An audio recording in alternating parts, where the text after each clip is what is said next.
सर्व कार्यकर्त्यांना त्याला म्हणा अजितदादा बोलतोय जरा गप्प हे सांगायला कसा दादानी कसा प्रचार करतो हे नौटंकी आहे त्याची मित्रांनो.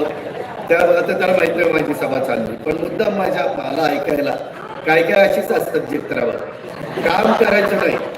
पण दादा मी आलोय बरं का भेटायला. अरे होय रे बाबा तुझ्या याला तुम्हाला मिठीच मारायचं बाकी राहिलेलं काय अवघड काम आहे. मित्रांनो त्याच्यातला गमतीचा भाग जाऊ द्या.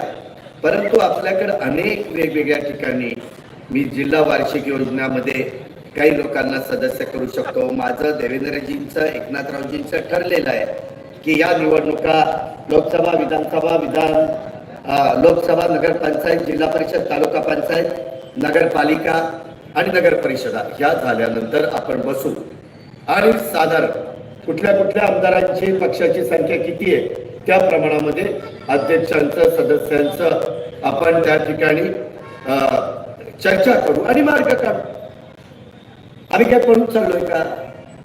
तुम्हाला इथंच राहायचंय मला इथंच राहायचंय. जे काही आपल्याला साधवायचं ते इथंच बसून साधवायचं. म्हणून माळेगावकरांनो लाडक्या बहिणींनो माझी सर्व शहरातलं काम करणाऱ्या कार्यकर्त्यांना विनंती आहे की आता आज उद्या परवा इथं थांबा. तुमचे पण मित्र परिवार नाती गोती अनेक ठिकाणी अनेक ओळखी असू शकतात. एक मत महत्वाचं आहे. फार तसं बघितलं छोटा हा सगळा वॉर्ड आहे. सगळी मिळून संख्येचा विचार केला तर मतदारांची संख्या साधारण 18,730 आहे आणि मतदान केंद्र 22 आहे आणि त्याच्यामध्ये आपल्याला सगळ्यांना 2-2 मतं देण्याचा अधिकार आहे. आणि म्हणून काहींचे नातेवाईक इथं आहे, तुमचे वेगवेगळे संबंध आहेत, तिथं त्यांना सांगा ना. मी जर तुमच्या सर्वांच्या करता बारामतीच्या सर्वांगीण विकासाकरता बारामती तालुका असेल माळेगाव असेल सगळ्या परिसराकरता आम्ही अहोरात्र काम करतो. सकाळी 6ला उठून कामाला लागतो.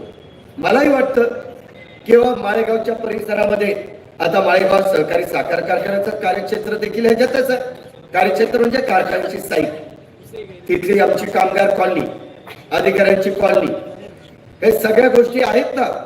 आपली येळे डाळे वस्ती असेल, तिकडे आपल्या मुरुंगले वस्ती असेल, वाघोडे वस्ती असेल, गोफणे वस्ती असेल, हा सगळा भाग बाबा तो आपल्यामध्ये आपण करू.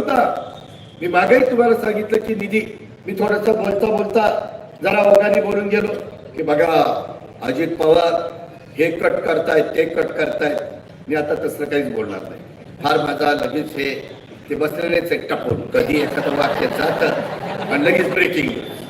अजित पवार आज असे बडबडले, अजित पवारांचा तोल सुटला. आता कशाचा तोल सुटला तुला दाखवतो माझा तोल सुटला.